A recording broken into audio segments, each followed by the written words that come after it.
live, and we are live right now here on the Done and Out Blading YouTube channel. I have a very special guest back on the show, and that is Lawrence Ingraham. Hey. Lawrence, welcome back. And thanks, John. Lawrence was on the show 2 shows ago of this series.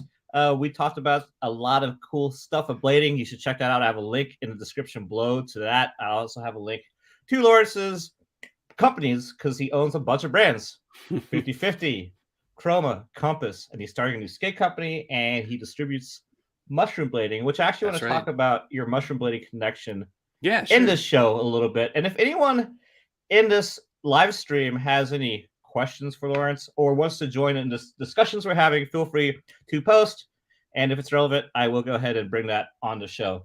So, cool. Lawrence, how have you been? How was your holidays? Been good. Yeah, holidays were good. It was I don't do this full time. My big company where I actually work is shut down from a couple days before Christmas to a couple days after New Year's, like completely shut down. So it's only emergency personnel. Mm-hmm. And that means that you have forced time off. So they give us extra days off, but you also have to take some days off. But when you come back after vacation, there's no emails. You know, the biggest problem with taking some time off during the year is that the company keeps moving. And when you come back, you've got, hundreds of emails, like a backlog. The beauty of this is you come back, January 4th or whenever, and there's no emails. You just pick up and you start working. So it was a really great, it was 10 days that we had off that I was able to spend with family. I did a lot of work around the warehouse, cleaning things up, made a lot of self-reflection and trying to figure out what I want to do for this year. I usually spend that time mapping out my theme for the year. And this year, my theme is health. So strength, physical health, as well as mental health are the 2 things that I'm going to be focusing on this year. Last year was community. So I was trying to get out to more events. I was trying to be more part of the community here. It's a really great time of year for me.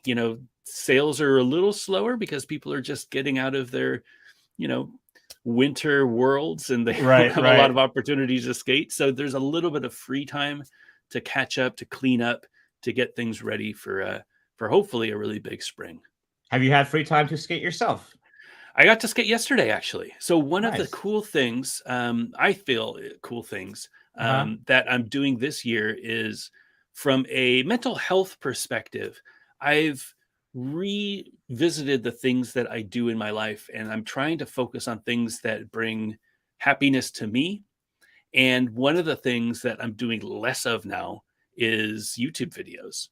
I was with Back to Blading since I got back into blading in 2017. I have posted a video every week. And so much. I don't know if I've missed more than a couple weeks total. And that was usually when it got rained out, or, sometimes you're on vacation, you can't get something to happen. I haven't missed a week. And the last couple of weeks, I was up we have a cabin in the mountains, and I was up at the cabin, and it was cold, and there is a skate park up there. But I said, I'm not going to skate. Like, let me spend this time with my family. And then when I got back home, it was raining, and I missed another week. And I was like, you know what? The world didn't end when I didn't upload videos. And I realized that I stopped making videos so much for myself, and I started making videos for YouTube and for the algorithm. And it was a less enjoyable experience. So this year, I've shifted my focus. So instead of just making videos because I need to have a video, I'm going to make videos when I have an idea for a video. Well, I think your videos are different, or your channel is different, because a lot of people in skating with a YouTube channel are doing it because they want that to be like their career. And no one can really make a career off YouTube. I mean, maybe like Ricardo Leno and some people make some money. But tough. It's more of like one of the many things you do.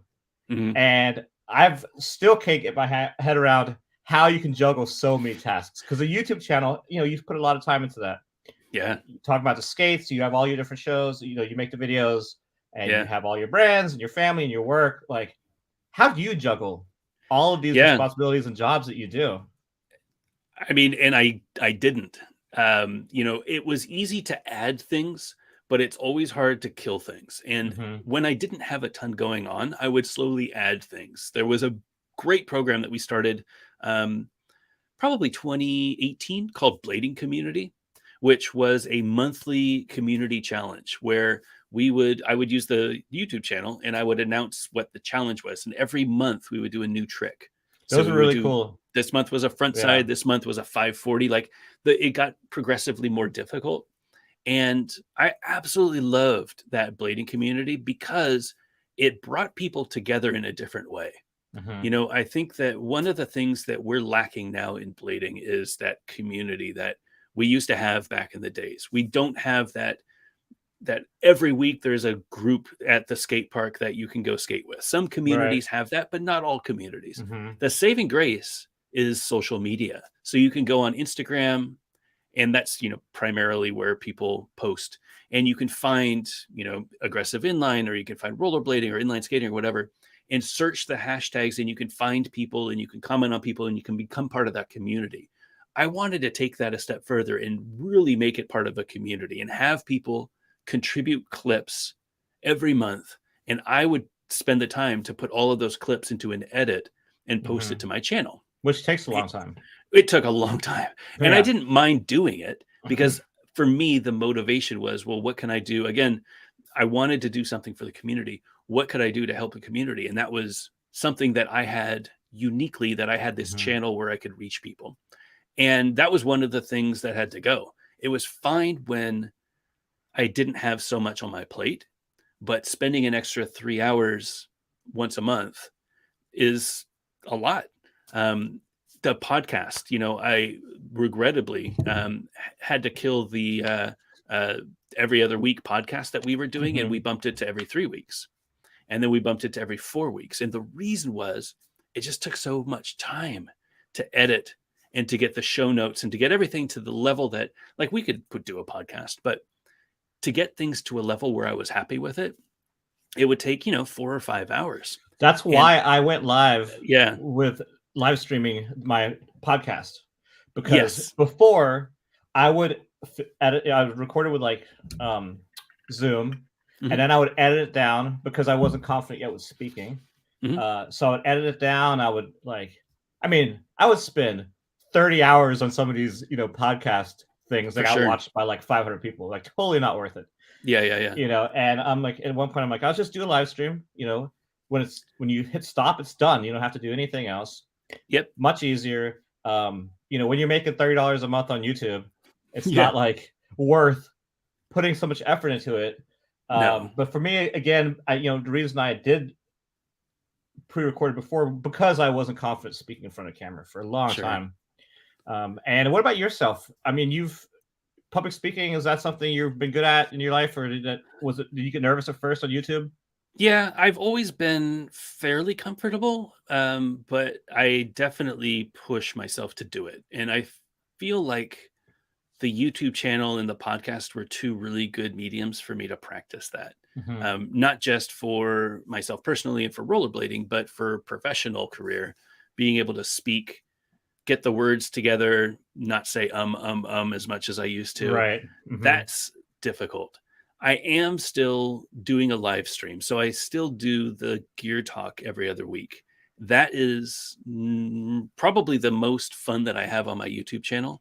It is a show that I do live from the warehouse here, and I have a wall of skates, and I usually have a topic for the week, and I talk about the ins and outs of the geekier side of rollerblading. So it's frame bolt lengths. It's the difference between T25 and M6 or M4. It's the difference between a 165. And that's something you know so much about, which makes it interesting. And I know about it because I spent the time doing it. And speaking is the same sort of thing that if you look at the gear talks from the beginning, or even the podcasts from the beginning, you can see that there's been, not only the set is better and the audio quality is better, but the topics are better, that I don't research them. I don't have a script that I'm going through. Everything is off, the cuff. I have a bullet list of things that I want to hit, but for the most part, I don't prep. And that's been hugely helpful in professional life as well. Being able to hold a conversation, explain things to people. I absolutely love it. I don't see myself stopping doing the gear talk, but to your point, the podcast that we did, not only was it edited, but the motivation for doing a podcast was we wanted to list out everything that's happening in rollerblading, because we don't have Daily Bread or Box or something that's keeping track of the trends and the announcements and things like that. So this was our like a news show that we would talk about what's happened since the last time, and then we would get into a few different topics, and I would have all of the links that we talk about available in the description. It was a lot of work. It's a 1-to-1, so there's no way to speed that up. You know, you could listen in 1.5 speed or 2 speed, but then you miss the beats. Then you can't, you know, clean up the coughs or the stutters or the uhs or the misspoke. Right. You know, there's a lot that goes into audio engineering, and I just didn't have the time anymore. Yeah, I don't think most people realize how much work goes into doing these shows or doing websites. You know, especially by yourself. It's like you need a team for doing what you do. You need a team for the community show, for, you know, helping you with audio. Like when I did the Big Wheel Blading or the Big Wheel Blading site, having some people write, and it's really hard to get people to do stuff when there's nothing to give them, right? Like nobody wants to work for free anymore. It's not the early 2000s. So, and I like paying people. I mean, I like paying, but it's hard to find people who are reliable who can do something like this, because it's not a full-time job. You know, no, it's a couple of hours every couple of days sort of job, and that's not. I can't find somebody who would do that I would trust. And you know, this year specifically has been really difficult for me because I've had to make those decisions. You know, I know that a lot of people love the podcast. I know a lot of people loved the blading community. Those are things that I just have to cut out. And well, community was your 2022 you know? Theme, though, right? It was, yeah. And that's when I killed it, funny enough. I was able to skate, though. So going back to, was I able to skate? I skated yesterday. And one of the things that I'm doing this year is focusing on the mental health side of things. And I want to shift the time that I spend for the smaller audience and do more for a bigger audience. And we have this beautiful warehouse here. We got a mini ramp. We've got grind boxes. We've got the showroom. We've got all this stuff. And it's usually just me hanging out.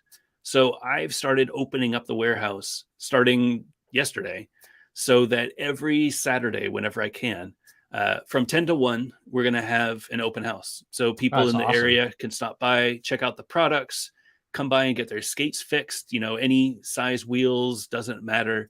I've got plenty of bearings and bearing spacers, and I can help educate people on how to get their skates working better, because we don't have a local skate shop anymore. Oak City was our local skate shop. Without Oak City, I wouldn't be back in rollerblading.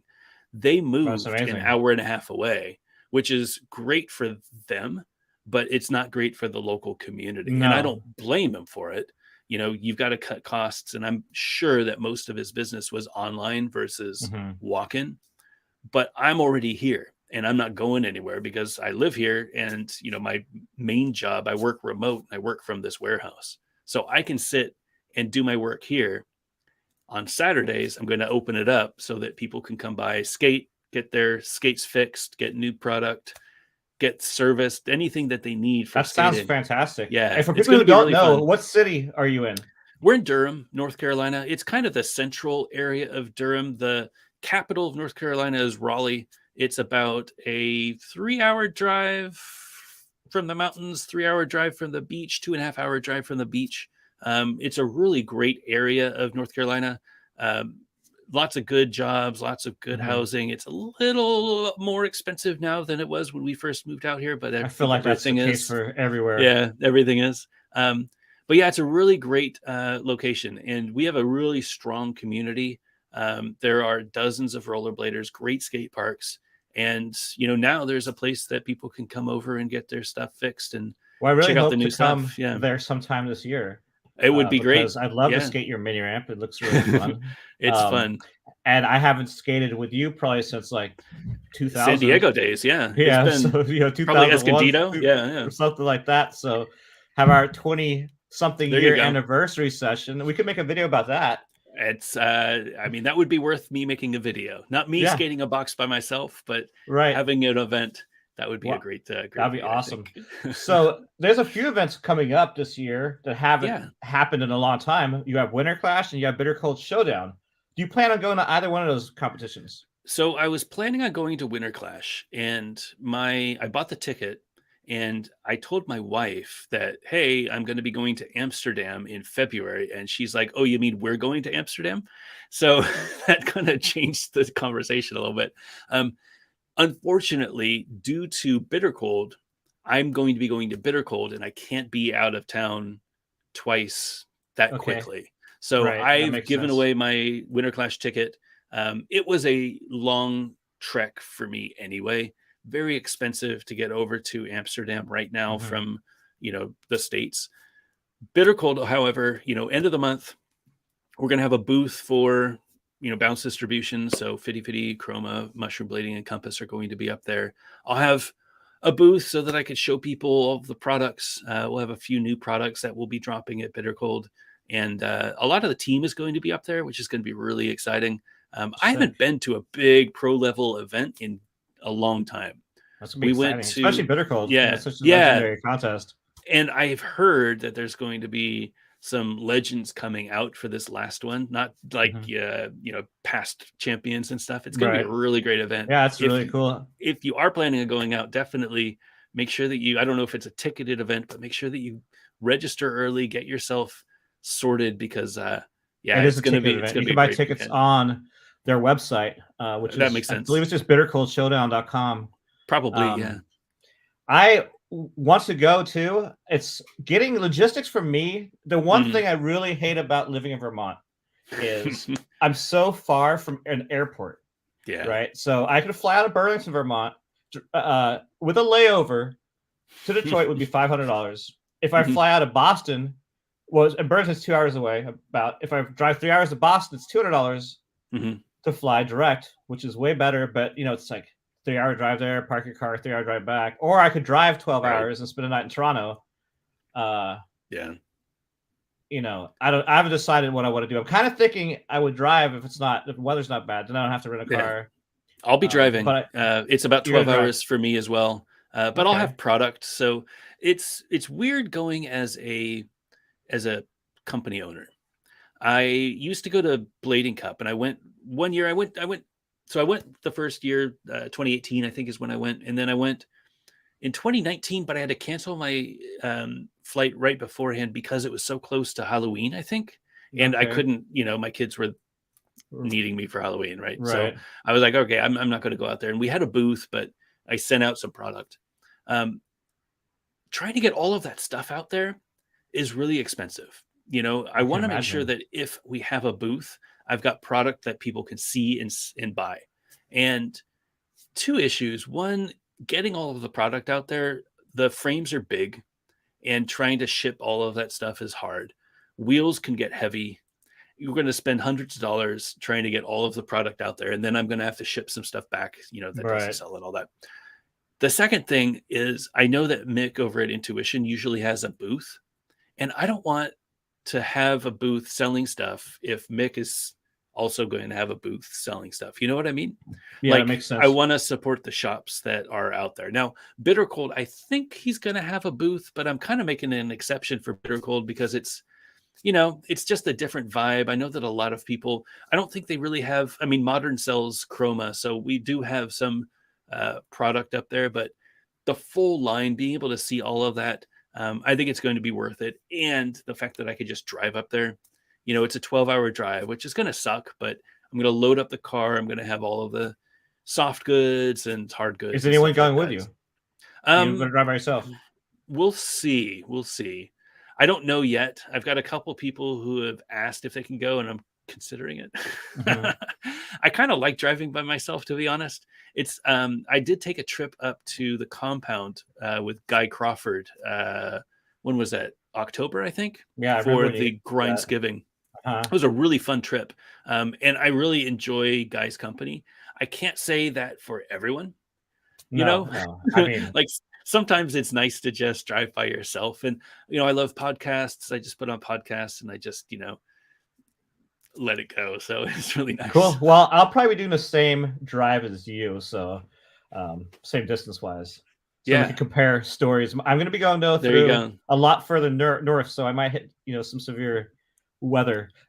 We do have 35 people on the live stream right now, and there are some questions. So I don't want to neglect people in here. I want to thank you all for being here. We have a lot of our regulars in the house, so thank you all for joining us again. I'm just going to scroll through here real quick. Dustin Fisher just woke up. Awesome. I wish I just woke up. He was on Ben's stream playing, and then he had skate dreams. All right. There you go. Do you watch Benjamin Sanders' live streams ever? I've jumped in a few times. I think the timing isn't great for me. I don't know what time he starts. But... I think they're all random. It's very random. But he's gotten to the point where he's like pretty much doing like a live stream every day, which is pretty cool. You know, like it's a totally different. And he makes a lot of videos. He does a lot. He puts out quite a bit of work. He does. Yeah, he's been real busy. He's a good skater. He's probably the busiest YouTuber that we have. Mm-hmm. I saw a new video. He was up on some compass wheels. Oh, was he? Yeah, it's compass wheels on an 80 millimeter frame on the on Clark skates. The factions. The factions. Yeah. So. I didn't watch it yet, but I saw it was up there. So, Stefan Brando, is this where to watch new episode for Inside Chicken? Yes. Stefan, thank you. Thank you for joining. Thanks for your support. And Launder, good afternoon. Skate Sam, good to see you. And we've got a good evening from Anton. It's evening here. We're both on the East Coast, so it is 7:22 p.m. Okay, well, this is a question I was going to ask you, but let's go ahead and get into this. Have you had a chance to skate with the mushroom blading guys? Is it solely a business connection so far? Sending love, both of you from San Diego. Today is one of maybe 14 days a year we get rained out. So my question to add to this was, what is your connection or your relationship and history with Todd and Joey? And how did you guys, or how did the whole mushroom blading come about going through bounce distribution? Sure. I can give you the long version or the short version. How long do you want to give us? How about like the medium version? I'll give you the medium version. So my first exposure to mushroom blading was when I get back into skating in 2017, and I went on YouTube, and I got my skates from Oak City at Long at Oak City, and I got my my skates, and I was like, okay, what's going on? Like, what's the current status of things? Because Daily Bread was gone. Video Groove was gone. I didn't really know how to figure out what was happening in blading. And I went on YouTube and I did a search for aggressive inline, and I found 3 categories of videos. One was Frankie. So Frankie on his USD edits or any other edit, he was just all over the place. That's like the most popular stuff. And I knew Frankie, but I knew Frankie. So it was like, okay, well, that's not current. Like maybe he's great and he's still skating great, but I already know that, show me something I don't know.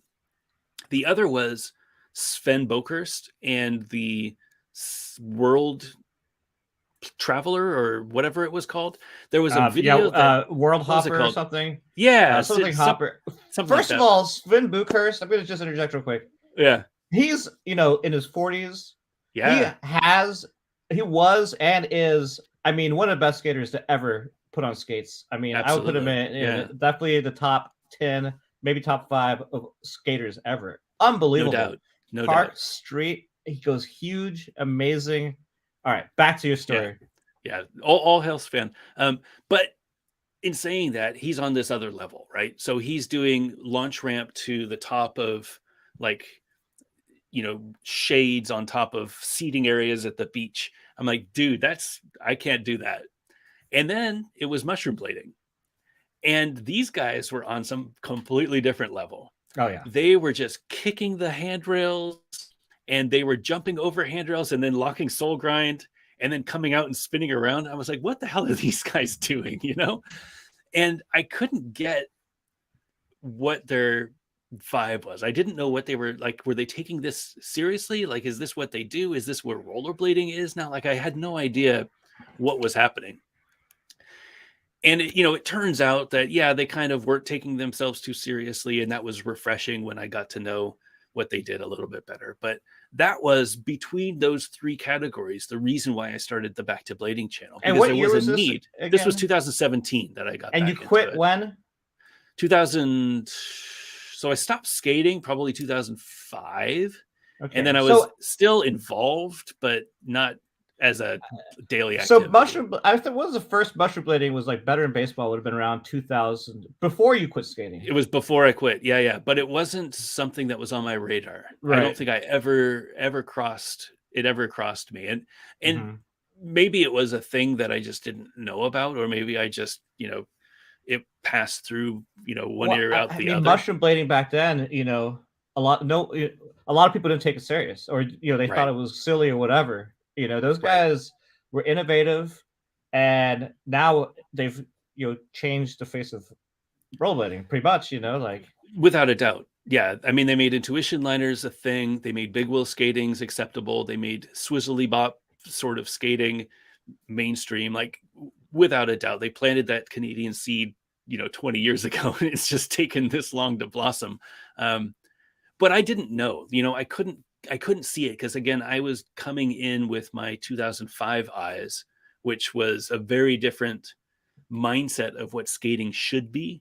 And I came into, either you're a rock star or you're these guys doing silly stuff. Right. And I'm like, well, I want to skate ledges. Like what I like to do is I like to go to a skate park and just do the same grinds over and over again. Who's doing that? And I couldn't find a community that was doing that.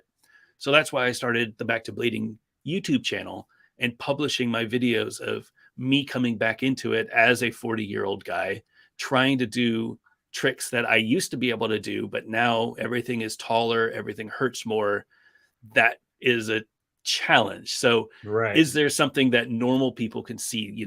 People falling down on tricks, like that was something new on YouTube. Nobody was publishing their fails. Nobody was publishing what, vlog style, what skating was like. They were just skating, posting the highlights. And I feel like that is kind of my niche where I got a lot of viewers, because there were a lot of people out there who were talking shit, but there were a lot of people who were also like, I am with you. It makes me happy to see you learn that switch soul or something like that. And it's like, there's something good there. I agree with you. And I've always felt that, you have kind of two camps. There's people who are like, we have to show people in a blind if we want to save the industry. People have to see how crazy these things are. And I've grown to believe that, most people watch a video, they're like, that looks dangerous, I'm not going to do it. And watching videos of you skating, falling, like I can relate to it. I can get excited on your journey, and it's how I skate or whatever, you can. I feel like that gets more people skating and more stoked on skating than watching hammers. I mean, obviously some people want to see hammers, but I feel like in general that channels like yours are better to grow the sport, in my opinion. There's more of us. It's relatable. Nobody can relate to Frankie because he's so damn good. And it's an aspirational thing, but I feel like we're all kind of grounded now that we're not the kids that used to look up to these rock stars. We're now the adults who want to have fun skating. And I try to personify the fun of skating. And I didn't see that in mushroom blading until I started to watch their channel more, and I started to get to know the guys a little bit more. And how did you start to get to know them? Yeah, I first started talking with Joey. Maybe it was when I brought back 50/50, and he reached out, and he was, very happy to see it. And he was a fan back in the days, which was great. And we started chatting a little bit, off and on. And I had him on the podcast with Ben, and, the three of us did a year-end wrap-up. I think it was in 2019, maybe.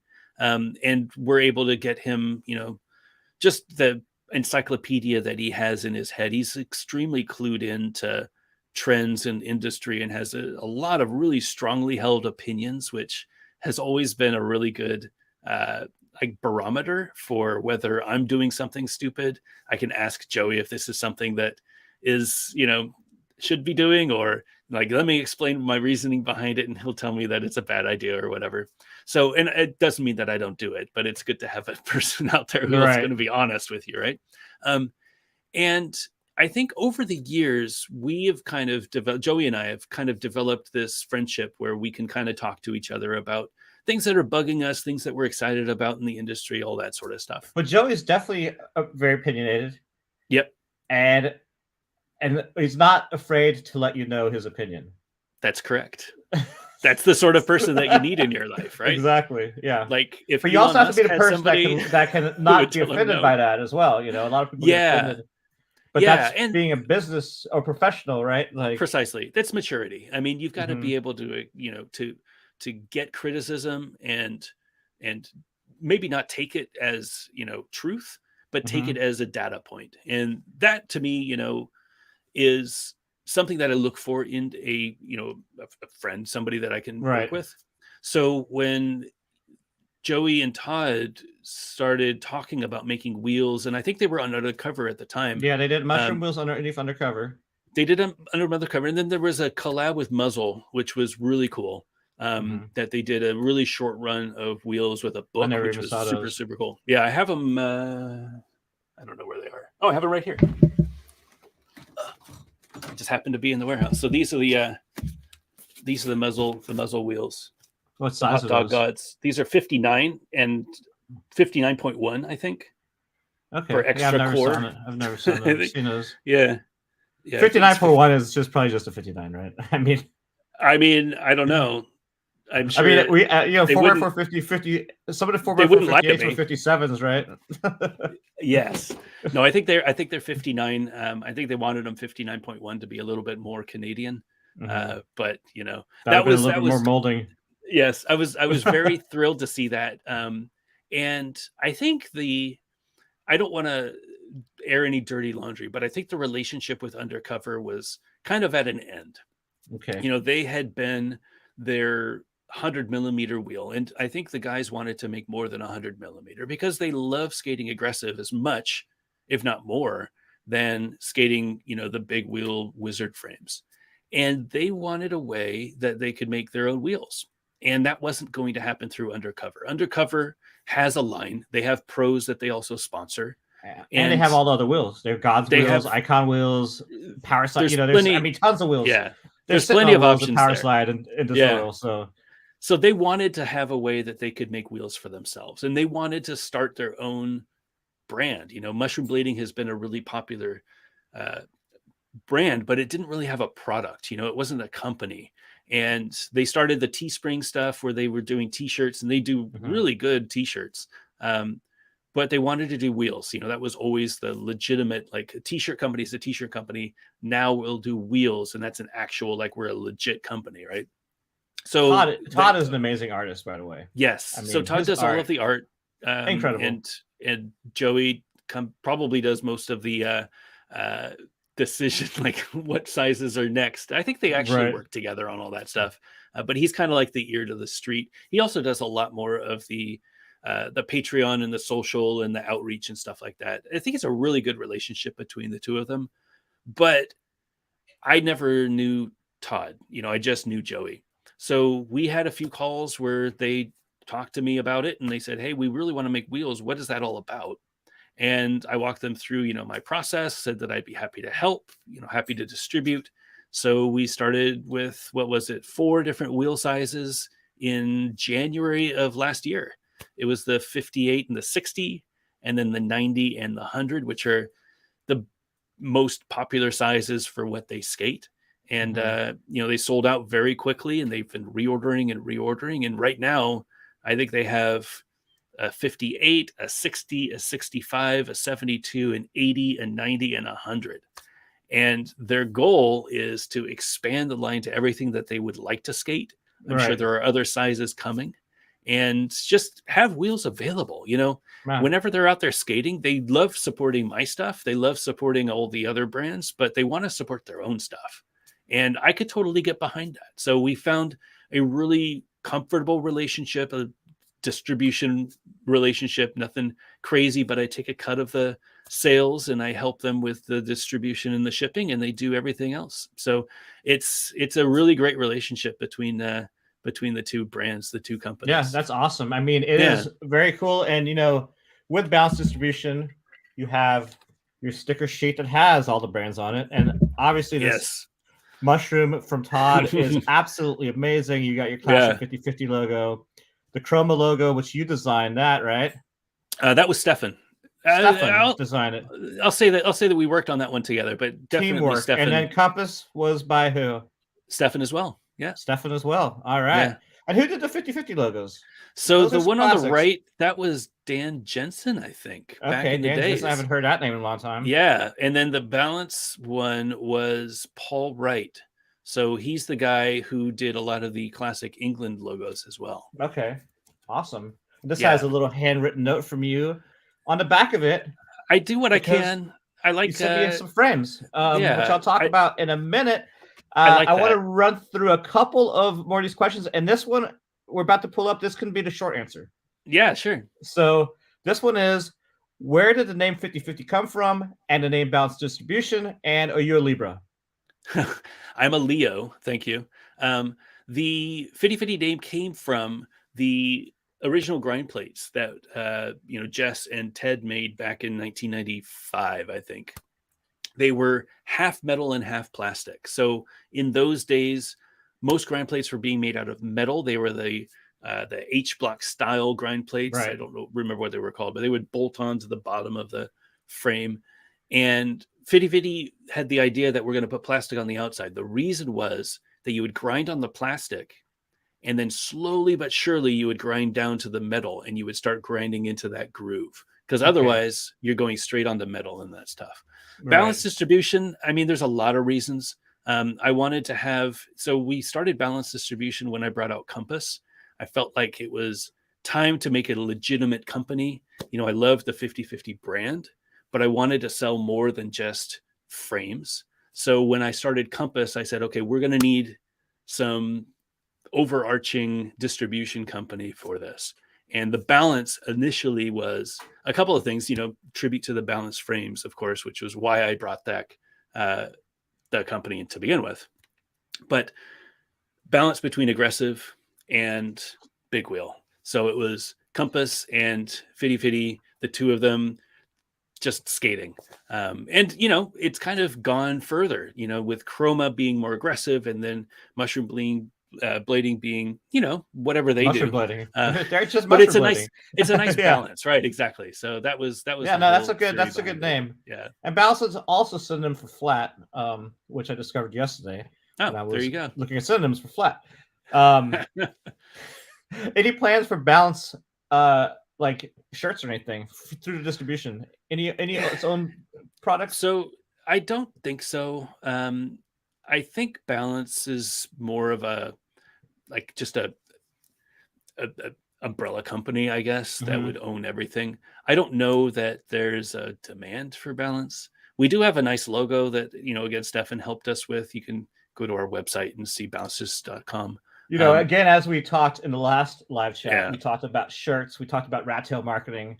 So if you want to hear about, marketing at Rat Tail's shirts and stuff like that, check out episode 9 of Let's Talk Rollerblading, which I'll link in the description below after the show. You can find it on the channel, but we talked about a bunch of that. We talked about how, through proper marketing, you could take Balance and make it successful. But absolutely, you have to have the people that can make help you do that. And art and everything like that. So it's doable. I think it's just work. It's more work. It's what would be the goal of it. I always like to have a reason for every product, and I don't know that sense. I need to promote Balance. It's kind of when we did the Rat Tail shirts, it was because the Rat Tail shirts were like an artist series, right? So any artist through Rat Tail designed a shirt that was limited edition. So okay, moving on to the next question. The super chat: are the new skates going to be at the event? No, will they? They will not be at. They will not be at Bitter Cold. We were planning on having them at Bitter Cold. The skate project, I've never made a skate before, and one of the things that we're doing, I think I mentioned this in the last show, so I won't get too deep into it, but one of the things that we're really sweating is the fit. We want to make sure that when we invest, thousands and thousands of dollars into a mold, we get the fit dialed in so that we don't have to make any changes. And we've gone through now 4 revisions of our size 42 shell to ensure that the fit is good before we open the mold. That took a little bit longer than I had planned. So they are currently on their Chinese New Year break. They'll be closed for the next 2 weeks, and then they will open the mold. So we are probably a month behind where I was hoping that we would be. I was hoping we would have samples in February and we would start production in March. Realistically, it's probably going to be samples in March and start production in April. There will be an event in April, April 24th, out here in Durham called the Crowder Cup. We will definitely, assuming everything works out and there's no craziness in the factory, we will definitely have skates at the event. We'll have skatable boots. So I've already worked with the event organizers to section off an area that we can have size samples so people can try them on, put your frames on, put our frames on, and go skate around and give them a shot. Yeah, I'm really with this skate project, I'm really looking at ways to help people get their fit dialed in. That's the most important thing to me. And I feel like a lot of skate companies miss this step, and I don't understand why. It's probably because technology is difficult back in the days to test before we get to a mold. But now with 3D printing, we're testing every couple of weeks a brand new revision of whatever product. And we talked about it in the last show. Yeah, exactly. It's a hugely more efficient process. Saves a lot, and it saves a lot of money. But it still takes time. But unfortunately, nothing at Bitter Cold, but hopefully the following month we'll have some news. I mean, when with Rato, somebody would have to fly to China multiple times to make for anything to happen properly. So be able to do it yourself. And obviously none of us knew anything about designing skates really. I mean our skate designs were, I made a template in Illustrator and designed a skin, right? That was basically the skate design. So anyway, that's gonna be really exciting. I don't know if you saw, but Them Skates is working on 2 new shells. Absolutely. Like the small, medium, and the extra small. So they're gonna have 6 shell sizes for the 909, which should be pretty exciting. And I know some people would like us to have a size between medium and large too, which I'm sure will happen eventually. And they're doing a crowdfunding campaign for this by making some merchandise. Kind of like, it's crazy, blows my mind how expensive clothes are now in general, like for shirts and sweaters, like $85 for a hoodie.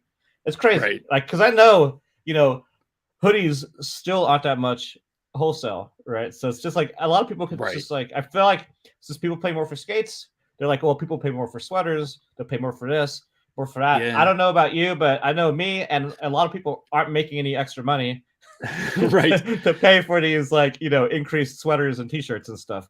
I understand, some stuff like skates and wheels be more expensive, but some stuff doesn't need to be more expensive. But I don't like the trend. Yeah, I'm not a fan of the raising prices. I feel like things have gotten a little out of control, and we're going to do what we can to keep pricing low. We've done that in the past. Balance frames are still $60. Our wheels are still $40 for a set of 4. Our bearings are $20 for ABEC 9s and $30 for Swiss.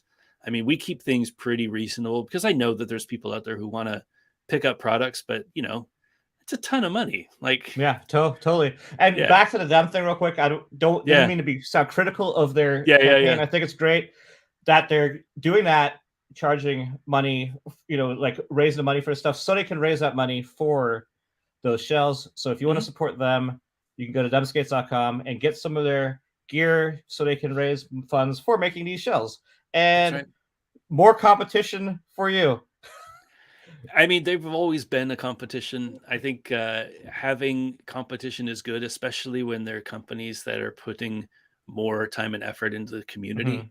It would suck if Solomon came back or K2 came back and, a company that really couldn't give a damn about what we do, at least with John or with, with Fish or, even Clark. I mean, they're part of the community. They want to help grow rollerblading. I'm 100% down for sure. Success. The thing with them especially is, like, speaking of community, like we did at the beginning of the show, that's a community. He's built a community. of a lot of talented people, and they're all working really hard to make that Mhm. brand grow. And that's one reason it's growing. I mean, they have a lot of people involved Oh yeah. with that project. I don't. The thing with like corporations like K2, Yeah. Solomon, it's like they might come back, but no one works there who knows anything about skating really. They Yeah. can't make decisions, right? I mean, look at the corporations they're still in. It's like they don't come out with a lot of stuff because there's too much red tape. There's too many, people in a different country that have to make decisions that don't skate. They're Mhm. not really a threat to the core scene. Right. They're a threat to like bigger companies like Yeah. Powerslide. Sure. They K2 competes against them. All right, let's get through some more questions. Yeah. This is a question: are the chroma frames rockered? Compass frames. Compass frames, my bad. Compass Are the frames. compass Yeah. frames rockered? Yes. They have a slight rocker. Funny story about that. We actually designed them to be flat. And the first samples that we got from the factory, so we design all of our frames in-house. We do them with a 3D modeling software. We do 3D prints. We test the 3D prints to ensure that everything feels right. That's how we came up with the 260 wheelbase versus, most people who have a 80 millimeter frame that's going to be 243 because it's as close as possible, short wheelbase. But we all felt like, hey, that's too short. Let's make it 260. So it's 260 wheelbase. We wanted to feel that that's like printed them out, skated around. They feel great.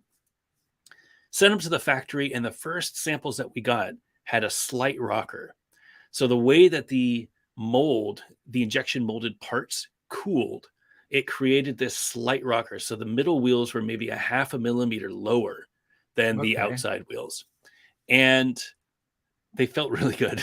Yeah, that's not a severe rocker, but that's fun enough to get you some wheels off the ground. Super minor, but it's a really fun rocker. So they do have a very slight rocker. You would probably not notice it if you put the wheels on the skate and you just kind of rolled it around on the carpet or the floor. But when you're skating it, you'll still have the 260 wheelbase, but it'll feel a little bit more zippy and a little bit more responsive.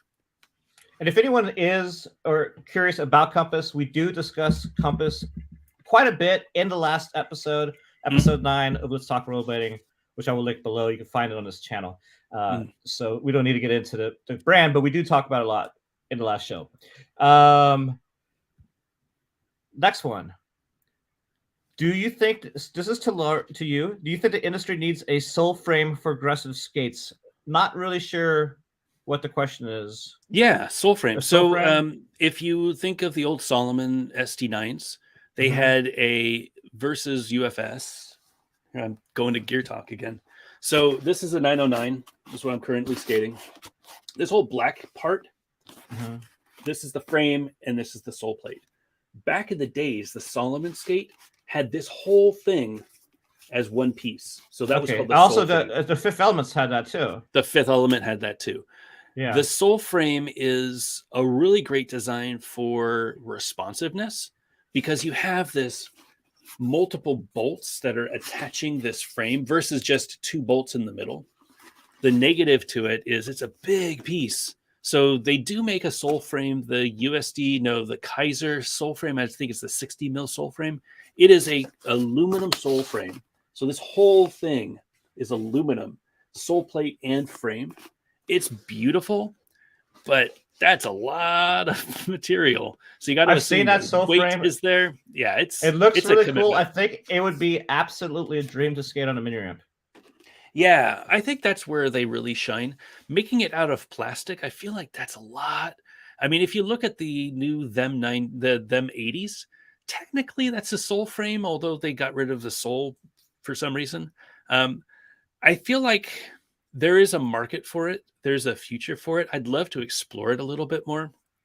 The reason why we don't see it more often is because with a raised heel boot, the amount of material that you would need in the heel area just doesn't make sense for a complete sole frame. I also think people want to swap out their frames. So if you have a sole frame, you're kind of limited to that skate unless you go the Kaiser route, which is the flat sole. And then you could go on USD Carbons, any of the Icon skates, USD 7s, Gods, whatever, the carbon frees, Sebas, Adapts. I mean, anything with a flat boot, my future skate, anything with a flat boot, that would be a much easier way, I think, to make sole frames. Definitely something I've looked into. With the Icon, you mentioned Icon, the AG20s. I don't know if you've skated those or not. So I love them. I have them.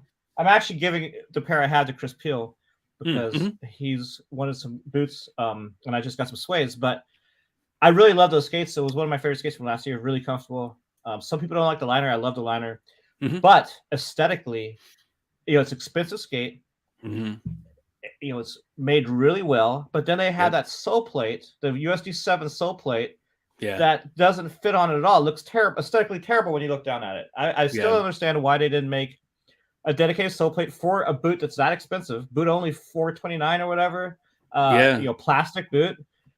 I don't understand. Like, I hope that they design a new sole plate for that.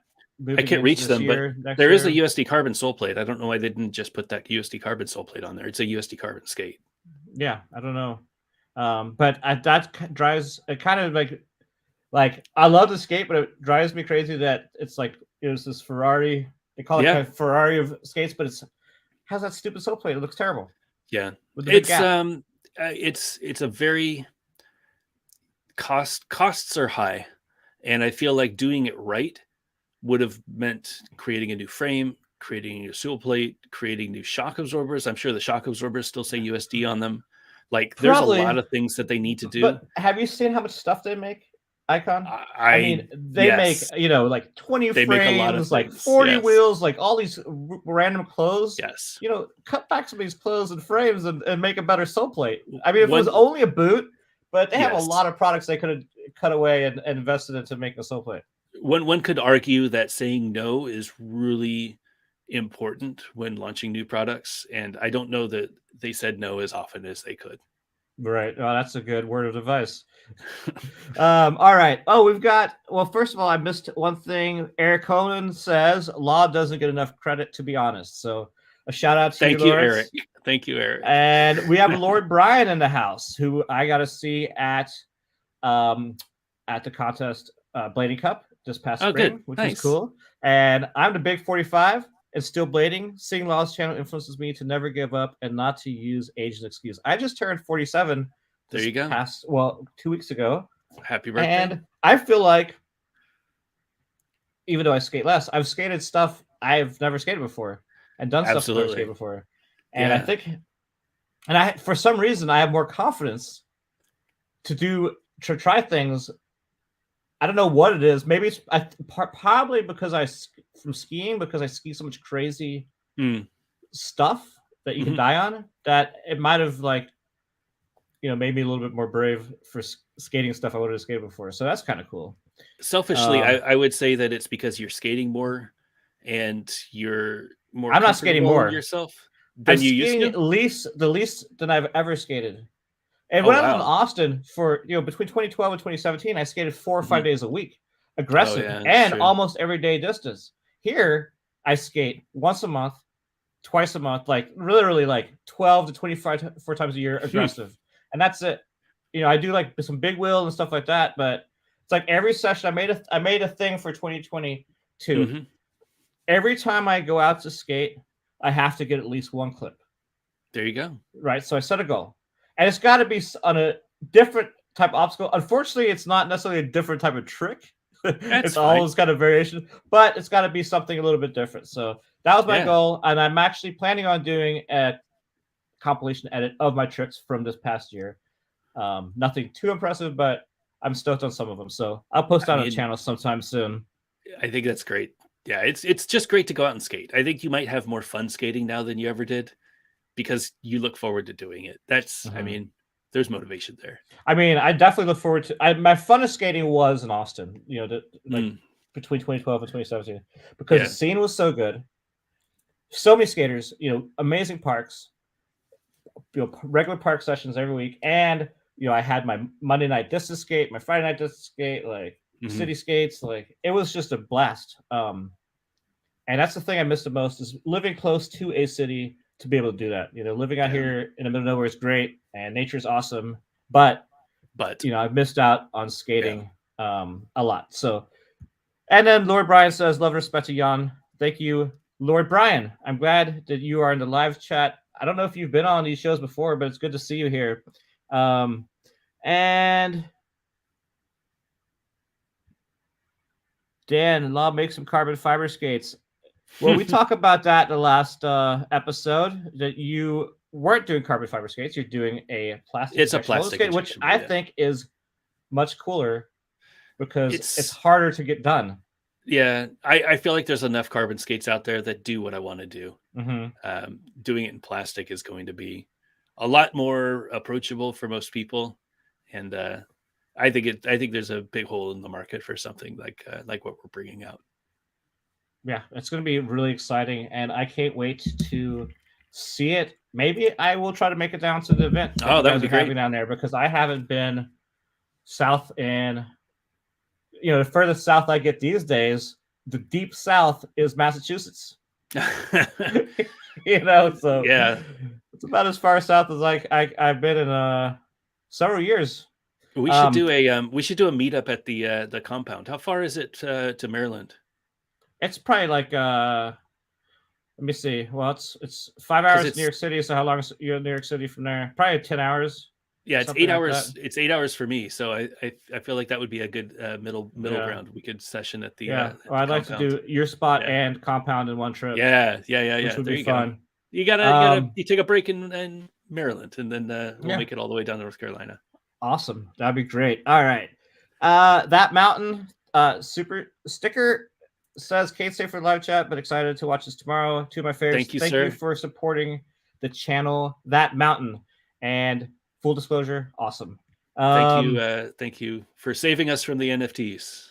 It's important. And Clark Kirkman is in the house. We just talked about Ramp. He's also got a super question. Law, what is it like to pick a pro team in the modern skate landscape? What do you look for? Now, I'm curious. You have 3 brands currently with team riders. Yeah. Then you have a pro team. And when you ask that question, I'd also like to go to picking if the skaters for the different brands or different types of skaters. Like, do you pick a certain type of skater for Chroma, certain type of Compass, a certain type of 50/50? And with a new project, you probably don't want to get too much, but maybe you could tease a little bit kind of what you're looking for. Sure. It's hard. It's really hard. I think that I've never been a team manager. I am a business guy. I am the designer. Going out to events and scouting people and getting to know people is a skill. And that's something that I've had to develop. It's really hard to meet people and to find talent that's up and coming without going to all of the events and spending hours on, nowadays, Instagram, finding people. We've been really fortunate to grow both of the teams organically. I would say all 3 of the teams organically. Compass is a bit of an odd man out. We have a team, but I don't feel like I have enough. We can get into Compass again, but the Compass Pro team is a difficult. It's more difficult to market because it's again something that I'm not really sure how to market big wheels, but the aggressive stuff, Fitty and Chroma, for me, that's where I have experience, as much experience as I can have. And that's where I feel like we do a really good job with team. Chroma was really easy. When we started Chroma, the motivation to start Chroma was we wanted to make really high quality wheels. And we did release a wheel for Stefan Brando on 50/50. But then we brought John Fromm on the team. And John already had a wheel for Red Eye and realized, well, hey, it's kind of weird that we would be making wheels and we would have a signature wheel for Stefan, but then John would be skating different wheels. And then when we have John's frame, it kind of muddies the water. So I wanted to make sure that 50/50 was known for frames. While we make great wheels, 50/50 is a frame company. And then Chroma was going to be my wheel company. And Compass is my big wheel company. So with Chroma, obviously Stefan was the first person that I thought of because I wanted him to have a signature wheel, but I didn't want him to have a 50-50 wheel because that didn't make sense. So we started working on chroma, and Stefan is an amazing artist, so he was able to help me get that whole brand identity together. And working with Jeremy Bytall, we were able to make some crazy wheels to start with. Our second writer was China Wirestall, and I've been a huge fan of China's forever. And thankfully, I was also a good friend with Al Delega, who is a really good friend with China. So I was able to talk with Al and say, hey, is this even remotely possible? Because I know that China's very picky about brands that she supports. Right. Is this even remotely possible? Like, would she even entertain a conversation about doing chroma? Because she's been on wheel companies in the past, and I don't know that it's ever been a really good thing for her. Like, she's not on that like iconic product list. Like you think of, Dustin or, Shima or whatever, they have these iconic products. She's an amazing skater. She should have those iconic products, but for whatever reason, she didn't. And I wanted to give her things that the wheels that would stand the test of time. And is that something that she was interested in? And Al had, some conversations with her and she was definitely interested. So I sent her a bunch of wheels and I said, hey, this is no pressure situation, but here's every wheel that I make in every size and every hardness. Tell me if anything clicks. Like, just skate all the wheels and tell me if they work for you. Because from a marketing, from a ability, from a, everything level, I would love to have you on the team, but not if the product isn't a good fit. And she skated all the wheels and she said, you know what? I love the 58 millimeter 88A. Let's do that. So that's how, China got on the team, and she loved the wheels, and we were like, all right, cool. The final one that we announced, what was it, beginning of this year? I guess 2022, was Yandi. And Yandi and I have been really close for years now. Actually, Stefan and John Fromm got the connection with Yandi when he got second place at Blading Cup, I think, in 2019. I don't know which year it was. But I sent some frames out to him. He was already, interested. And I was like, hey, same deal. Here's some frames. What do you think? If you like them, great. If you're not going to skate them, and if, they don't help you skate, like, don't just want to be on a team because you're on a team. Like, be on the team that you're going to support and that you like the vibe of the brand and you actually like the products. Mm-hmm. And he loved them. He was, an AM for 2 years. And we brought him up to pro this year with 50-50 and, announced his chroma wheel. And he just had the frame and wheel come out. Just had the frame and wheel come out. Which you can get in a combo. Yep. So it's like you're doing collaborations between the brands, which is pretty cool. Yep. Have you done any collaborations with other brands yet?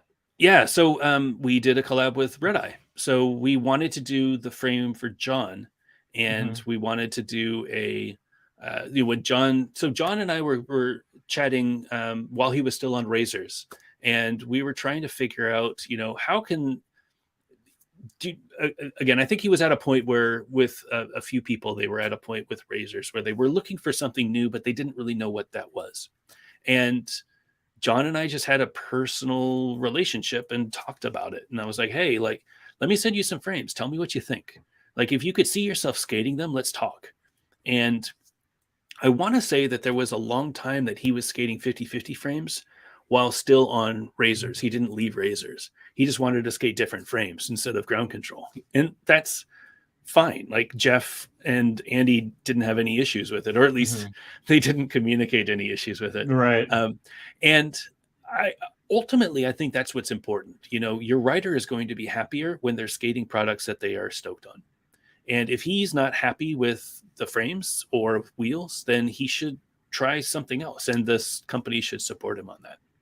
We were really excited to bring out his 50-50 frame as a bundle, as our first bundle with UHMW anti-rocker wheels and Red Eye wheels. So he had Red Eye wheels on a 50-50 frame, and we sold that as a bundle. We worked with Red Eye to get the wheels. We assembled them. We put them, ready to roll in a custom box with matching laces.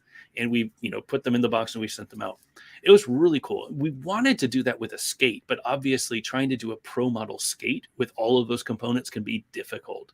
So Right. instead, this was the second best thing that we could do. And we've done a second one. We did a prime frame with John as well, with the Json anti-rocker wheels and his other red eye wheel when we did the prime frame.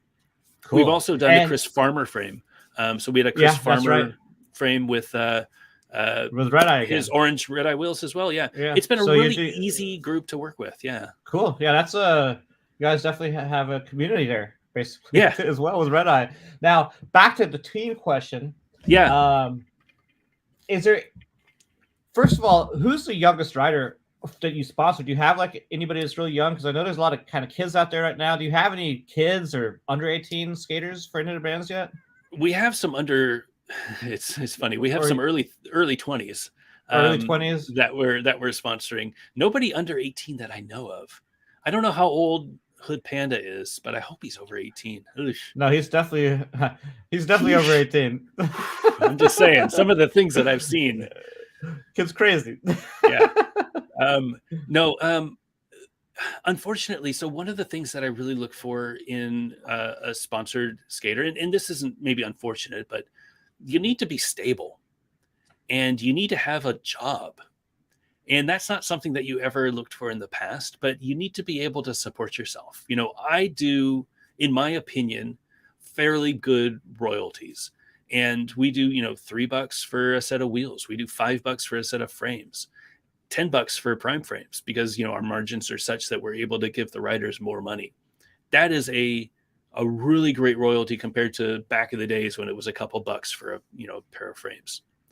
Mm-hmm. But I don't want the riders to expect that, because the industry is up and down. And my goal is to have a pro frame for every rider every year, and a pro, wheel for every rider twice a year. But if wheels aren't selling, I'm not going to bring in more wheels. That's a bad idea. We gotta stay nimble and come out with stuff that customers want. And I have minimums that, I have to sell through these. They can figure out a way to discount them and to move them, but I got to get through product in order for us to bring in more product. So having that professional maturity, I guess, a job, a source of income, is super important. And it's harder to do when, skaters are a little bit younger. Not to say that it's impossible, and not to say that that's required for every skater, but I like to have people who I can rely on, who are, have that personable vibe, that are able to hold a conversation, hold themselves well, because they're also representing the brand, not just getting free stuff. But I want to know that if I send them something and they're out there and I send them to a competition, that they're going to show up, that they're going to be, an ambassador for rollerblading and for everything that I feel, is good about rollerblading. And that's how harder often to communicate with your team right now? Like, how often do you talk to your riders? There's some you don't talk to very much, some you talk to a lot. Like, it all depends on the rider. You try to set a goal of talking to somebody, once a month, or it's all pretty organic. I do. So if somebody has a current product out, I do royalties every month. At least I try to. So I'll, run the numbers and I'll send them a payment every month and let them know how things are going, what I have left in stock, things like that. If there's an event coming up, we'll obviously talk about that and see if I can help out with transportation or food or hotel or anything like that.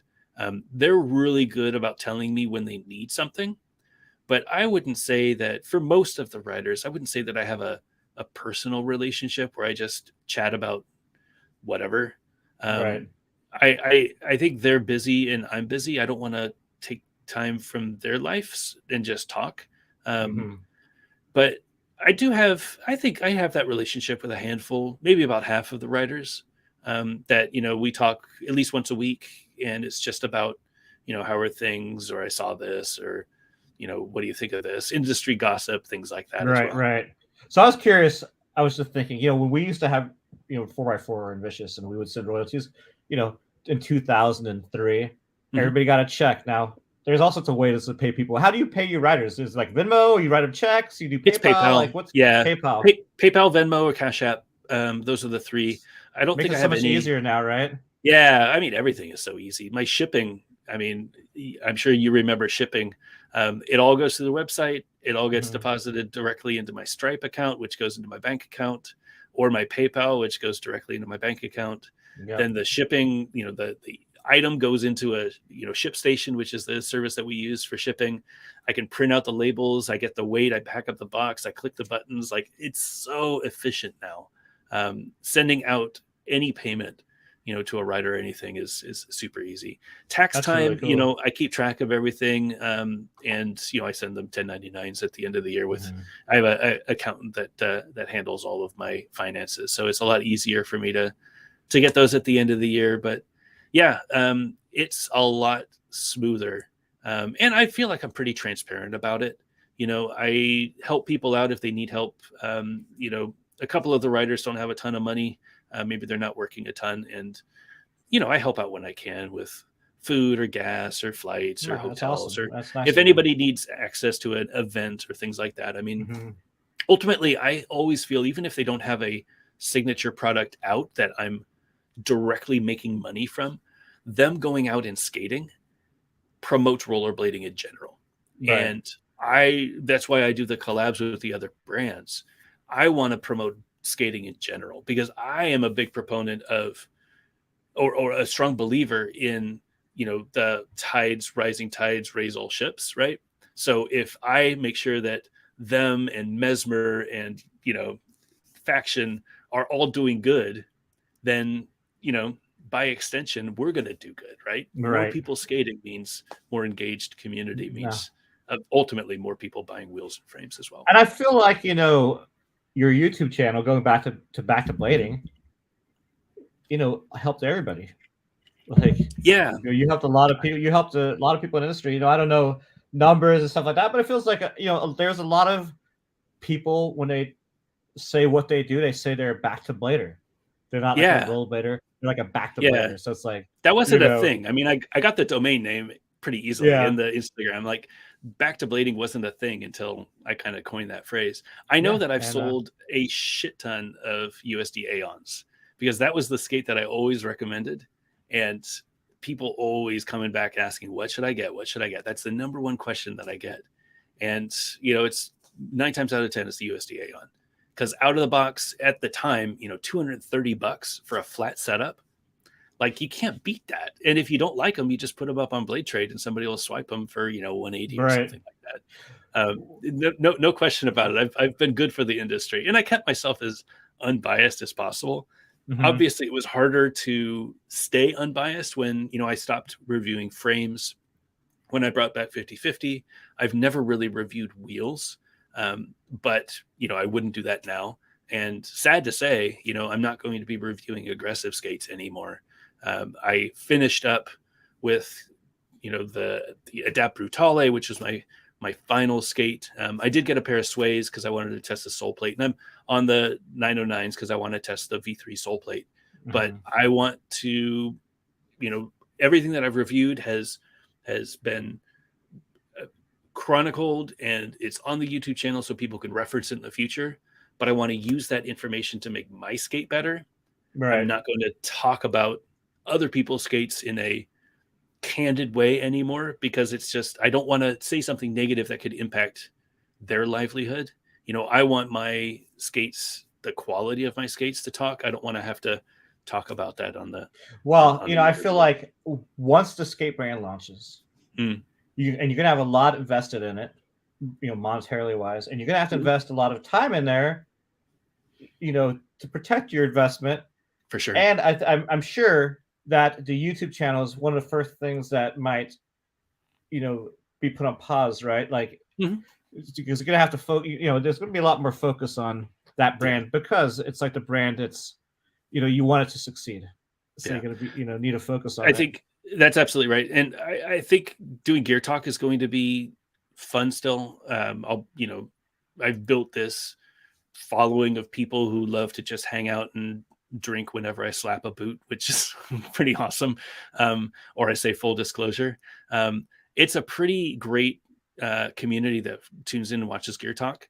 They're extremely clued in. They know what I'm talking about, and that's hard to find. I feel like when I get the skates, I can talk about the skates, and that audience is going to be my biggest champions. That they'll know that I've gone through 20 some skates and I've found everything that I like and everything that I hate. And I've only filtered in the stuff that makes this skate better. And I feel like, because I've been doing it for so many years, it's a no bullshit, excuse. No, the show's really interesting. It's really good. Sense. And it's and there's a lot of people who like gear to kind of, nerdy about the gear. And you're definitely the person, to watch for those shows. I did put an article up today on Big Wheel Blading. It's a live article, so it'll be updated all the time. It's basically just like the best aggressive skates on the market from core brands, and I describe them all. It's like one place where you can actually see all the skates, see what they're priced. I have descriptions on and the pros and cons of all of them, and it'll be updated anytime there's new skates. So I have a link to that in the description below if you're interested to see what's in the market, the differences. It took a really long time to put this article together, probably like 8 hours a day for 2 weeks. so that's a lot. No complaining, people. But yeah, so I have that up, and I've been trying to get up a bunch more articles because I feel like the reach is actually better now with articles than it is with my YouTube. And combining the two a little bit. YouTube has I have so many videos I need to work on for the YouTube channel, and it's finding the time because like I said, or like you said, there's a lot of editing involved. There's a lot of time, and it's really hard. It's like I look at all these folders, I'm like, oh, this was going to take 6 hours, and this was going to take 7 hours. I got like hundreds of hours worth of projects to do. It's a lot of work, man. And I get watched by like 200 people.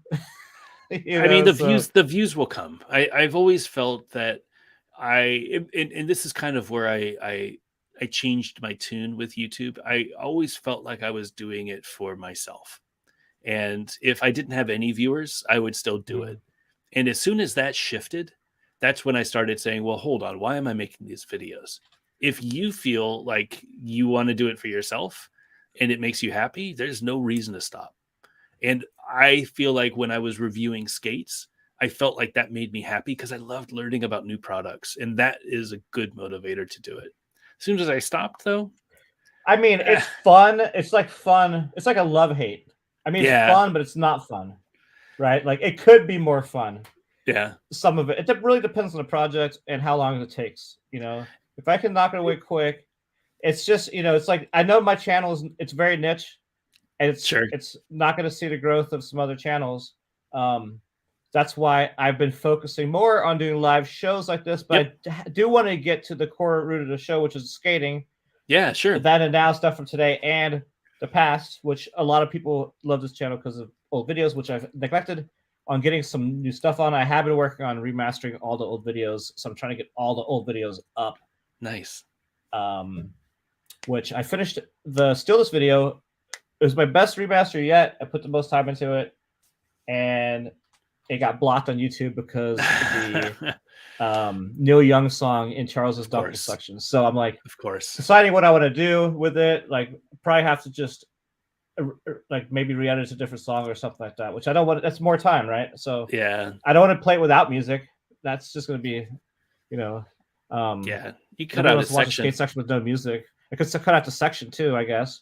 Yeah, that's not a bad idea. Actually, I could just cut out Charles. Yeah, just say put a little note that says, "Hey." Yeah, that's actually what I'll probably do. I'll cut out Charles' section and be like, if you want to see it, you can. And so I'm going to post a video, no Charles section, and if you want to see it, it'll be on my Patreon page. There you go. And figure out a way. There you go. Neil Young can't figure it out. So assuming this, Neil Young isn't a supporter on Patreon, but I mean, maybe he is. No, I doubt it. So everybody watching this, I will be uploading the Steal This video remaster. There you go. Probably tomorrow. Now that I can just cut out Charles Dunkel section. See, this is why I'm here, Lawrence. This is why I'm here. All right, and we have a few more chats. Hey Jan, one and the same here. Thanks for wearing the hoodie, and that's this hoodie right here. Oop, nice. The one and the same. It's reversed on my Very screen. Bright. It has film to filmers on the back. I actually like this hoodie a lot because I feel like it looks really good on screen. You know, it's like the color pop's nice. It's very good. I've never really ever thought I would wear an orange sweater, and I actually like the sweater a lot. I wear it all the time. So support one and the same. There you go. I'll show the back real quick for people who haven't seen it, but it's, I don't know if you can see it. It says Film to Filmers. I don't know if you guys saw it or not, but I think I met Andres at the Grindsgiving. I think he was out there. It was great. Cool. I think he's in New Jersey, so that makes sense. But yeah, cool sweater, cool project. Definitely check them out. Absolutely. So when is the brand announcement and team announcement? Clark asks. So you kind of said you were going to do the brand launch at that comp, but when are you going to announce like? I think April. Like the team and stuff like that in April. Yeah, and you have your full team already. Yep.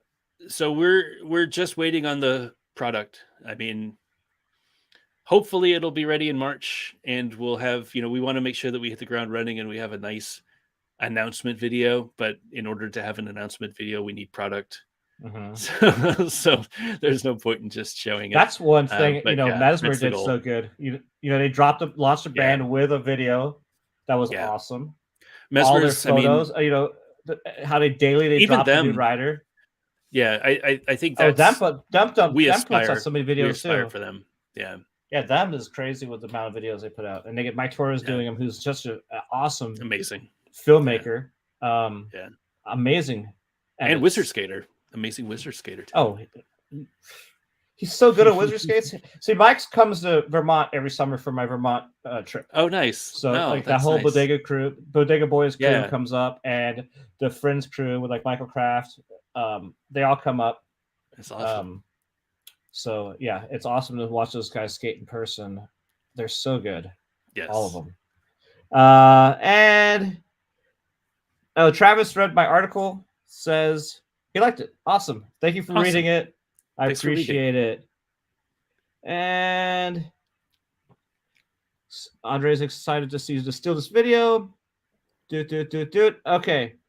And the question is, Kevin McCarthy asks why we're cutting out Dunkel section because the music's been banned. The video's been banned on YouTube because the song in Charles's section. So I'm just going to cut it out and put it on Patreon, because I don't think it's going to be blocked on Vimeo. We'll see. But whatever. It's going to be the video without Charles' section until Neil Young lets us use the song.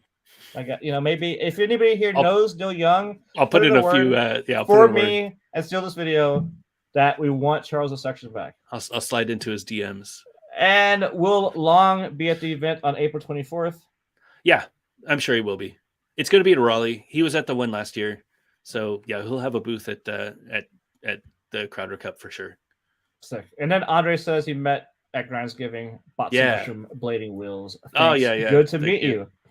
All right. Cool. I want to get into, let me see what time it is. 8:23. Maybe like another 25 minutes or so. Yeah. If you're good with that. I'm absolutely good. I have dinner at 9 is my plan. So there you go. Late dinner and then going skiing tomorrow. So I wanted to cover these frames real quick. So yeah, Lawrence was kind enough to hook me up with some frames and wheels, and I'm really excited. I've actually never in my life, I've been skating since 1989. Never in my life have I ever owned a pair of 50/50 frames. Well, there you go. For most of you who know me, know that I was, basically part of the whole ground control family forever. So I skated ground control frames for most of those, 2000s. I don't really remember what I skated before that back in the 90s. Probably just mainly stock frames. Yeah. But Lawrence, were you on fatties? What were you skating? Fatties back then? Well, back in the day, come on, I had. You had everything. Well, I started with, my first aggressive was the Lightning and Lightning TRSs. Yeah. A couple Lightning TRSs. Then I had the Majestic 12s. And then I had Oxygen Air 1s. And I had K2 Fatties. Oh, you were on Oxygens. I forgot. Yeah. Yeah. And then K2 Fatties. And then Colts. And then I was on Colts for years. And all those years, I hated the squeaky liners. I feel like it's such an iconic shell. Like, even to this day, it's still around. It's an iconic shell. It's a great shell. It's consistently had the worst liners. They're like flop around. They're like make noise. Iconic Eventually, squeak. like I put in some my fit Fat Boy liners, like in the around 2012, and that was a lot better fit. And I quit skating those. Yeah. Yeah. So, but anyway, yeah, that's the early skates I had. But so I never had any 50/50 frames. And Lauren sent me some prime frames, the Farmers, and I'm actually going to put these on my Farmer Sways, so it's going to be a perfect fit. I don't have the wheels, but I do have some 50/50 wheels that you sent me as well. Yeah. And these are awesome. And I noticed that they have bearings in them. I don't think I've ever seen wheels come with bearings in them, and all your 50/50 wheels have bearings already in them. We offer them. So we do offer them. Yeah, we do.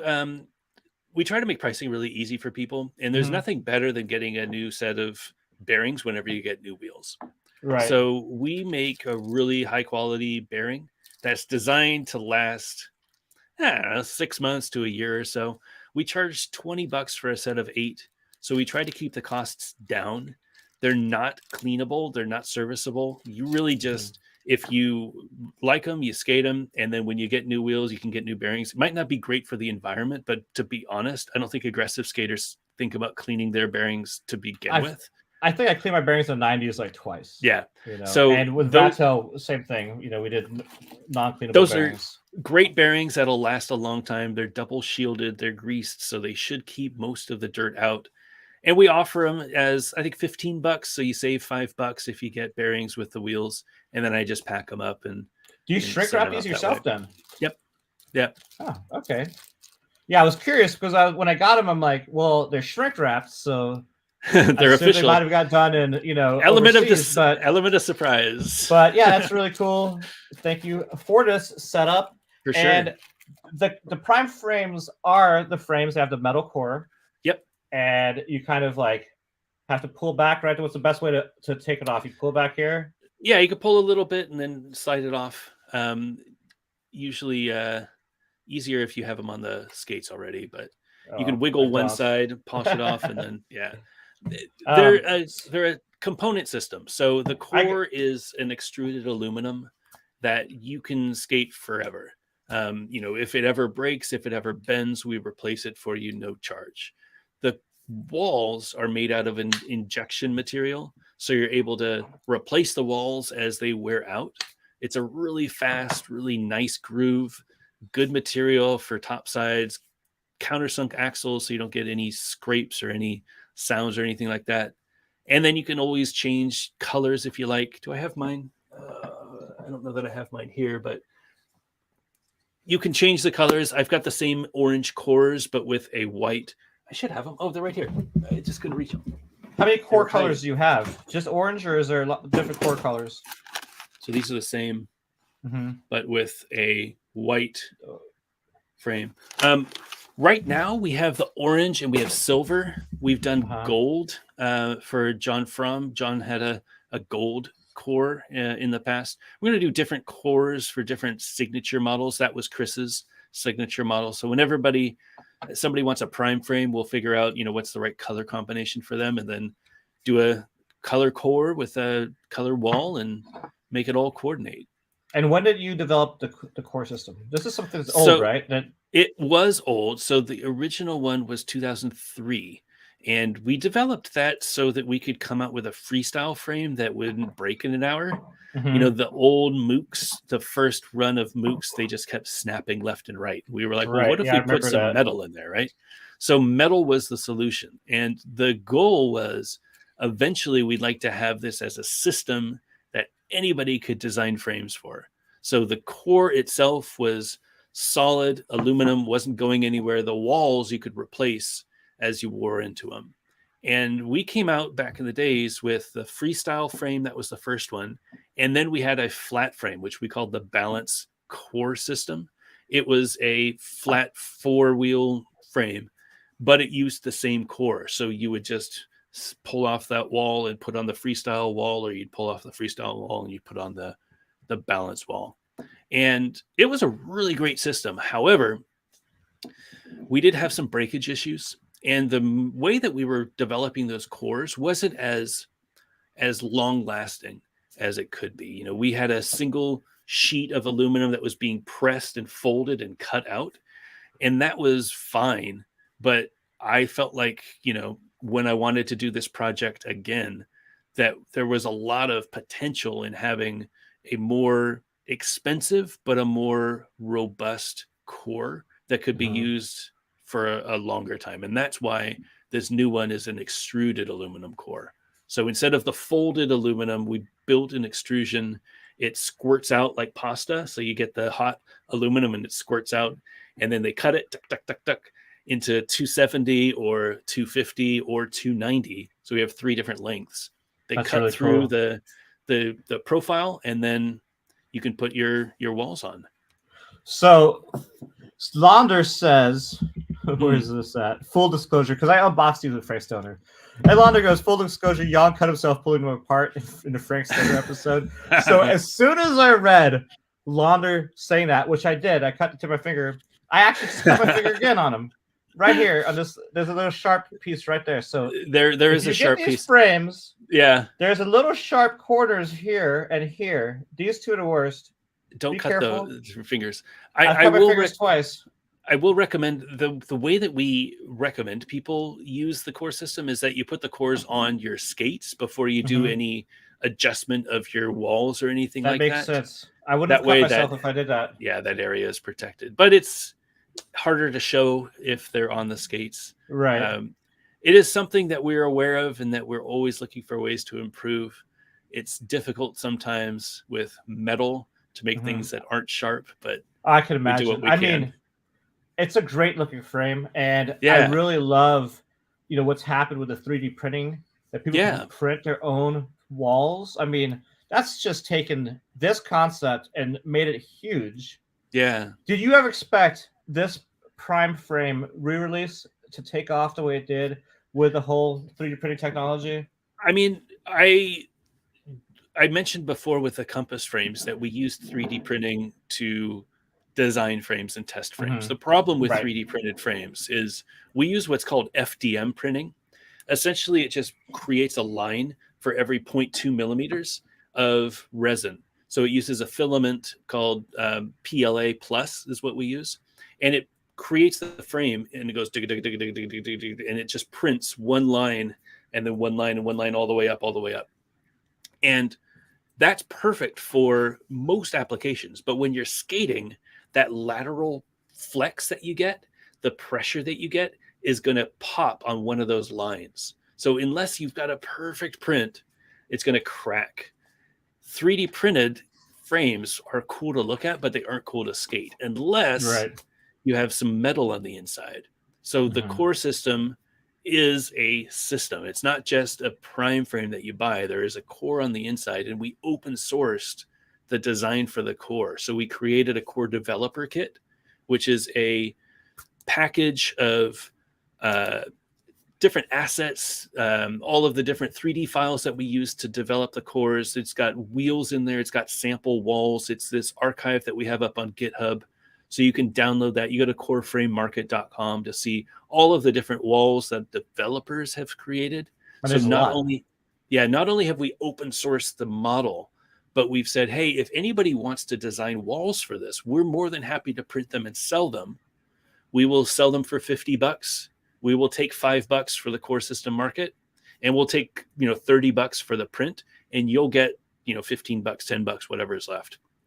So designers all around the world come up with their wall designs, because who didn't want to come out with a frame of their own or a boot of their own or a wheel of their own? That's genius. That's genius concept. Yeah. So we sell, our printer, I've got 2 printers at my house. We've got printers around the world that, service different customer areas. And I know my printers are nonstop and they're printing right now.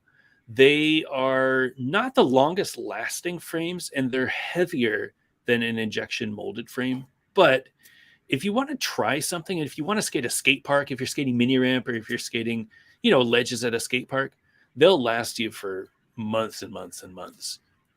And what printer do you recommend?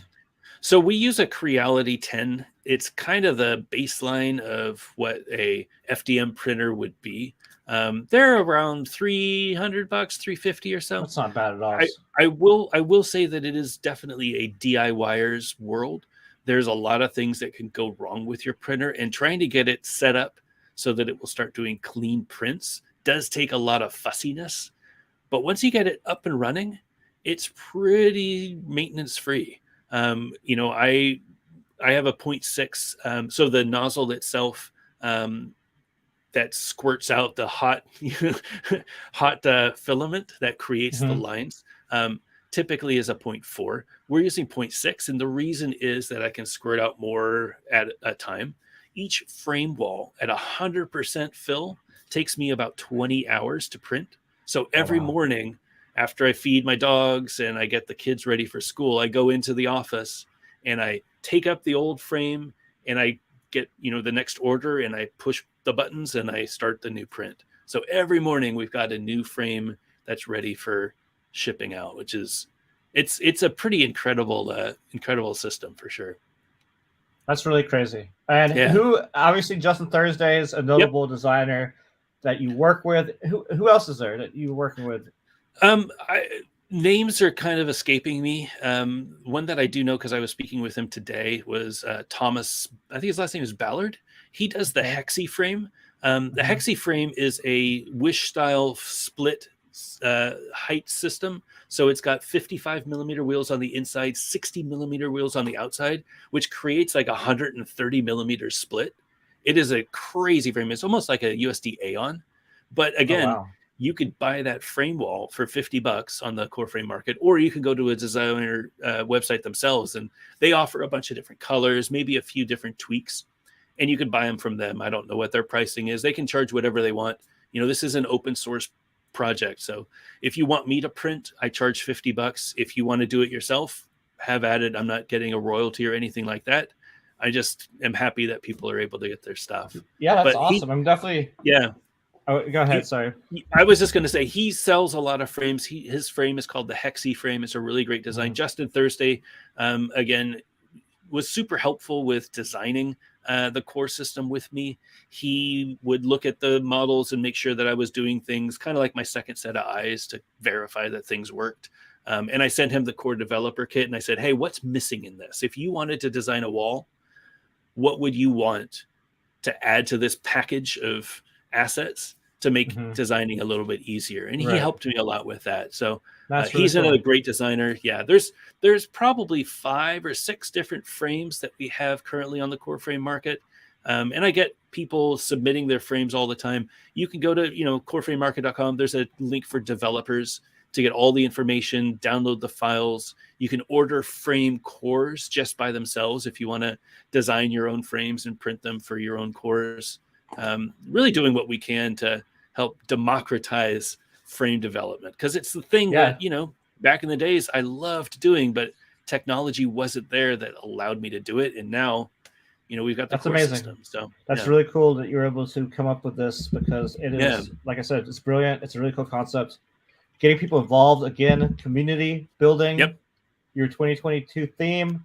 That's really rad. And I'm going to have to check out all the different core options since I have these. I'm definitely going to visit that site. I wrote it down so I can link it in the description below. Cool. Yeah.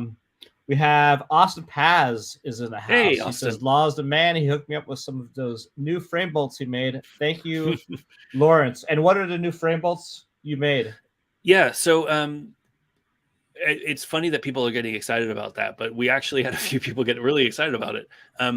We just designed new frame bolts for the new frames that came out. So they started coming out with the Yandi frames. They are a 14 millimeter frame bolt that has a lot wider surface area, should provide a lot better fit when you're tightening your UFS frames down to your boots. I've actually sent out a bunch of bolts. I don't know that I sent Austin's yet. I have it on the queue, but it's holiday weekend, so it's a little difficult to get shipping out. But yeah, frame bolts. I mean, who knew that was going to be a thing? Yeah, cool. I had problems with frame bolts with those icons, the AG10s, getting the wizard frame when you take the sole plate off and put a wizard frame on. It's like every single frame bolt I use I would feel it too long. Yeah. And that is even the ones that that is came not with the wizard frames. It's not something that we can address, but it's a problem. You know, the UFS standard doesn't have a standard on length of frame bolt. So you'll see, you know, things like, you know, SSM or NIM, right? You guys had like 30 millimeter frame bolts in the back because it was a flat UFS boot and the T-nut was all the way at the top. So if it's a raised heel, you got to have a T-nut that goes all the way up into there versus a Wizard frame that's, you know, sole plate-less on a carbon boot. You're going to need like a 10 mil frame bolt. Right. As a frame company, what do? You know, I want to put frame bolts in the box, but do I have a 10 mil, a 14 mil, a 20 mil, a 25 mil, and a 30 mil in the box? I mean, I've got a bag of frame bolts, and it's like, I mean, I know Austin loves his frame bolts, but there's, you know, there's wastefulness. Like, I'm never going to use a 30 mil frame bolt unless, you know, you skate Colts or something like maybe that. Maybe you can have an option when you check out what size frame bolts you want with it.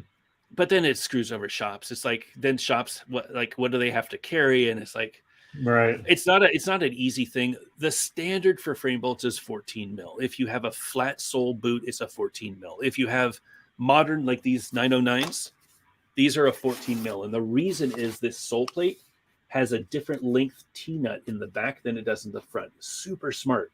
So the T-nut is actually longer threads in the back, and in the front it's shorter threads, which means that the bottom mounting area is completely flush, and you can use 14 mil bolts on the front. Yeah, that's a great really design. Smart. I mean, they've done a great job with those. Yeah, really smart. That whole concept, that whole design. That's awesome. Matt C., what print speed have you been using? I don't do anything to the print speed. I don't tweak it up or anything. There's a few custom settings for supports that I've tweaked and for Z hop. So after every line, instead of just going to the next, it hops up and it starts at the next. That way it keeps from dragging over the previous layer. But I don't do anything special to print speeds. I feel like, you know, with a 0.6, 22 hours for a frame wall is fast enough. I don't want to print any faster or slower. I guess you could print slower and it might make things better, but I found that the defaults are pretty good with the Crealities.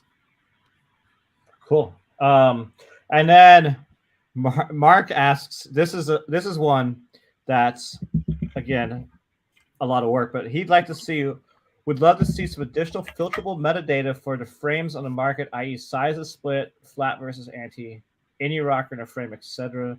Thanks for all you do. And I think that's something that's doable to get, but again, it's like just work to make that happen. Yeah, they're all in the descriptions. I don't know that search is enabled on that site, but it should be.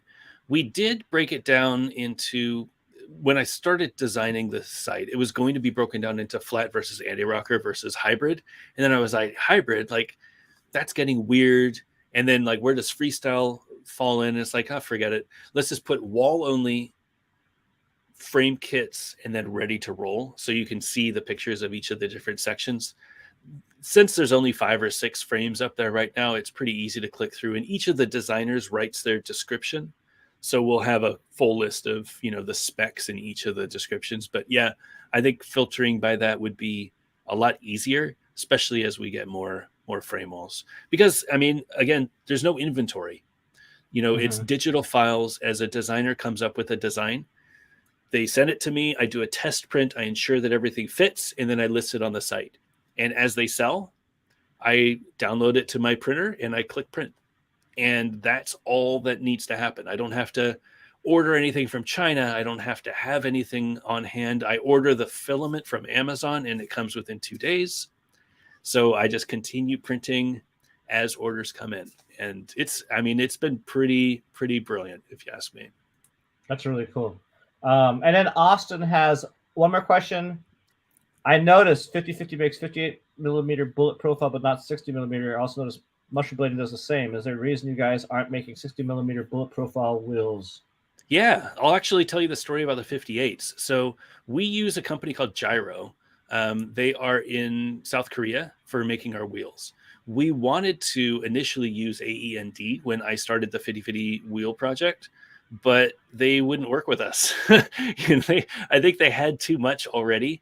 They were already doing Conjure, and they were doing Dead, and they were doing Powerslide and USD and Rollerblade and Sick Urethane. And I mean, you name it. A lot of people were already working through AE&D. So I had to source somebody else, and Lebeda was not getting back to me. I emailed and they sent me some samples, and I said, great, let's, get started with this. And then radio silence. So I found this company that specialized in slalom and big wheel. And I was like, hey, could you make aggressive sizes? And they said, yes, we already do make some aggressive sizes, but we don't have any molds that you have access to. People make aggressive wheels there, but they've bought the molds and they own the molds. So I said, all right, what's a mold worth? And they gave me a price. And I said, okay, how am I going to make that work? So it was a game of chess. And that, funny enough, is where Compass came from. So they made really great big wheels. So I said, what if I started a big wheel company and I can have a 72 mil wheel and a 100 mil wheel? And while I use the profits from those, I can pay off a custom mold for the 58. And then when I order the 58s, now I have 58s and I have 72s and I have 100s. So shipping from Korea is less because I'm ordering more. So Compass is the reason why we have 50-50 wheels. Without Compass, I wouldn't have been able to make the wheels. I wanted to make wheels because people asked all the time, what wheels do you recommend for the frames? And I had frames, but I didn't have wheels to sell to them. And I tried selling Long at Oak City had some Apex wheels that I said, hey, can I have a set and I'll just, pay you for them. But, I want to be able to have a wheel that fits the frames. And he said, fine and everything. But then I realized, hey, I really need to make my own wheels. The 58 millimeter, the profile for that 58, I don't think I have any here, but the profile for that 58 being that bullet face profile was so that we could find a wheel that would fit in a balance frame, an original balance frame, and would work better than any other wheel out there. I heard that the face wheels were great, and I didn't know why, but that profile really helps when you're doing royale tricks on ledges. That bullet profile, when you're getting down low, it's kind of like doing a slide on like an 80 mil or a big wheel, because you literally are sliding on top of the ledge, and that's what that bullet profile does. So we bought a mold so that we were able to make 58 millimeter wheels, and then we started making 58 millimeter wheels. The reason why we don't have a 60 millimeter wheel is the market isn't great for 60 millimeter. They already make a 60 millimeter at Bravo. So I felt like, and those are the wheels that you see on Rossi skates or ground control frames. If we came out with a profile, a 60 millimeter profile that matched that, it would be hard to differentiate in the market.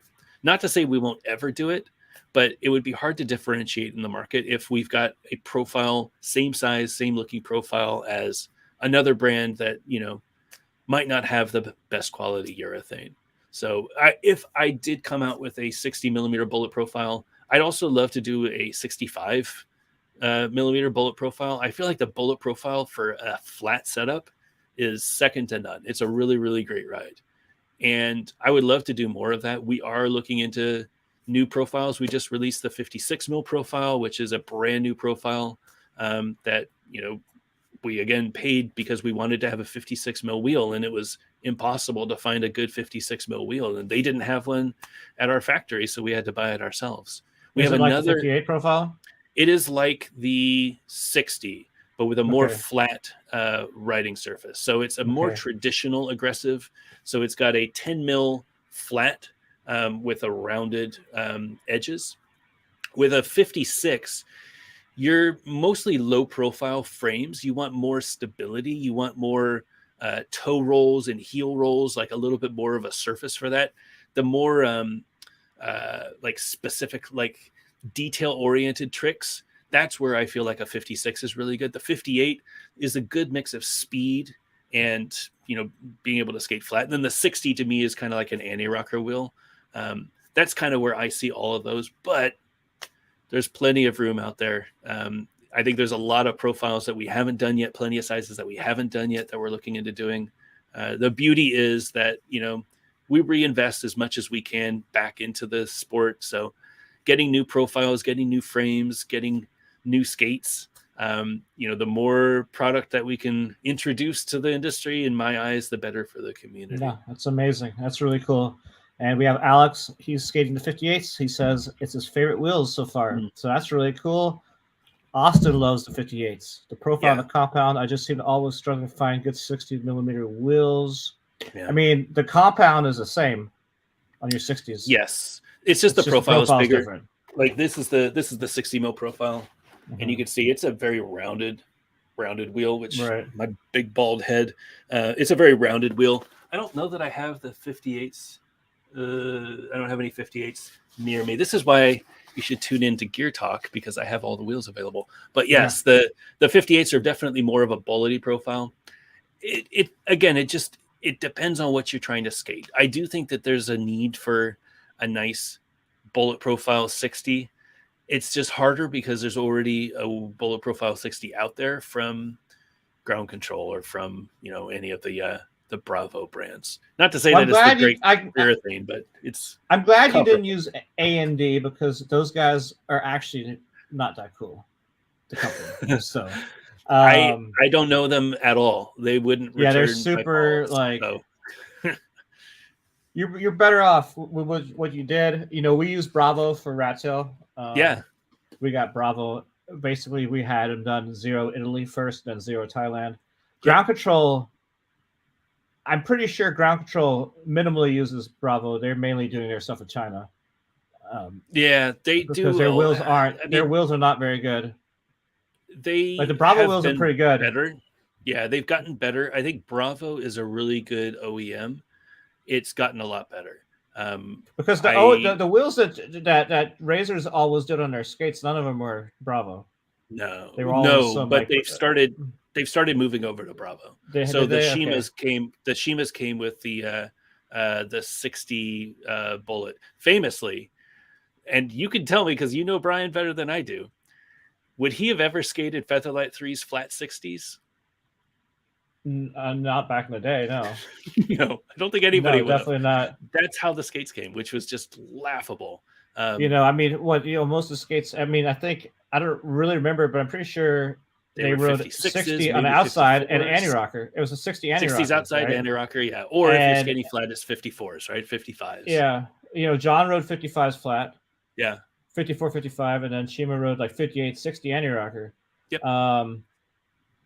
It was a very, very weird decision, but they were Bravo, so that's a good thing. Working with Bravo was really nice back in the day because, especially with Italy, the quality was good. The prices were, cheap, 80 cents a wheel. Couldn't beat that. Talking about $4 a wheel now, it's like insane. You could say they were made in Italy, which was awesome. Working with them in Thailand wasn't bad either, but it's. It was definitely the biggest problem working with Italy was with the EU was taxes and stuff like that, But so we're approaching our end time because I'm going to have dinner soon. So let's look through the live chat real quick. Anything we missed? Oh, Lawrence is the Steve Jobs for skating. Look at that. And I want to mention Mark, who asked a question earlier about the frame market, lives in Vermont, in Burlington. I just met him through Instagram. I haven't skated with him yet, but he did go skate with one of my friends in Burlington recently. So one of these days, I will get to skate with Mark. Seeing that we don't really have a winner this year, it'll probably happen sooner than later. Okay, and then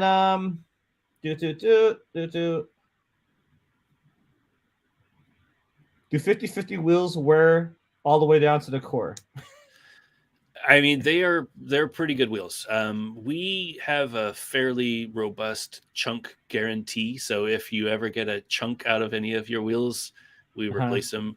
That's nice. Obviously, there are stipulations, but I've replaced. There's some people that are just really bad with wheels, and I've replaced 3 to 4 times with some guys. Versus, shops tell us when they need new wheels for replacements. We always ask, either come to us or go to your shop if you need a new wheel. And I don't think I've sent any replacements to any shops. So our reliability. No, thankfully, knock on wood, we haven't had any issues. But again, that's why we went with a company that kind of specializes in slalom and big wheels. I feel like they have a really great formula and quality assurance. We've had a few that we felt were wearing faster than expected, and they broke it down and they checked out the formula and they did some wear tests and they found that it was probably just summertime. That was, a hot summer that was heating up the wheels a little bit faster. Right. I've never seen a wheel chunk. I have seen wheels that wore down to the core. Obviously, if you're going to skate to the cores, our cores are 30 mil. If you're down to 30 mil, you should probably get new wheels. But well, not recently, but in the 90s, I knew people who would skate their skates to the core. Absolutely. And then just buy new skates. Yeah. So, and one last thing I'm going to throw in here real quick. 50/50 was legit from Austin Paz, but that was not what I was going to throw in. Lawrence, when the Chroma Austin Paz Pro Wheel? The question everybody wants to know. Doesn't Austin skate for eulogy? I'm a big fan of Austin's. I'm a big fan of Austin. The problem with Austin is I don't know what size he would get, right? I mean, would he go down to 58s? Would he go to 80s? Even though he should just get a wheel pack with all the sizes. I was going to say, yeah, I love watching his 80 mil Aeons edits. So that would be a tough call, but I'm going to say talk. Austin. Maybe a pro frame bolt. How about that? That would be cool too. I feel like Austin, there's a handful of people out there. I'm going to say Austin's one of them, Microcraft's another, who they're skating with age and their mixing of disciplines they've progressed and gotten like even better and better and better at their skating, and are doing just these cool creative things, and they're both so fun to watch. So Austin, I'll again killing it. Throw back to the first 20 minutes of the conversation. I think a lot of credit goes to Joey and Todd for making big wheel skating cool and making it approachable, and skating 80 mil Aeons and making it look good. Like, that's hard to do, but Austin does it great. Joey does it great. Like, obviously Takeshi does it, but there's so much that we haven't uncovered with rollerblading. And Torres.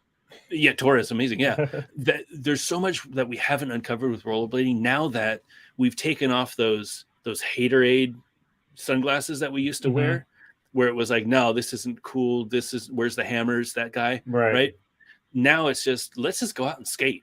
And whatever you feel like doing, go out and do it. We sponsor a guy named Dylan who skates for Compass. And Dylan skates the craziest stuff. Like, he brings gloves when he skates so he can do palm slides on things. Okay. Like, he just kind of looks at things in a completely different way.